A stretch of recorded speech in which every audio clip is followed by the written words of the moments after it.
Harapan. Harapan. Harapan. Tuan-tuan dan puan-puan, saya baru tiba di Lahad Datu ini pada petang tadi.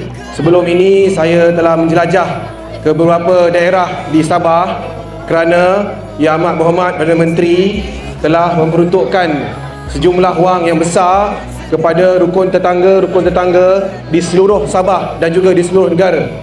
Jadi ini menunjukkan bahawa Yang Amat Berhormat Perdana Menteri amat kasih dan amat sayang kepada semua penduduk di negeri Sabah khususnya. Di Dun Segama ini kita telah memilih saudara romansa. Berikan tepukan kepada saudara romansa. Beliau merupakan ketua cabang berkelulusan tinggi dan juga mempunyai rekod yang baik. Jadi saya merayu kepada tuan-tuan dan puan-puan, berilah peluang kepada saudara romansa untuk memimpin tuan-tuan dan puan-puan pada kali ini. Dan inilah dia, insya-Allah jika diberi peluang, saya yakin saudara romansa akan bekerja bersungguh-sungguh untuk memastikan rakyat di Dun Segama ini terus meningkat kualiti hidupnya.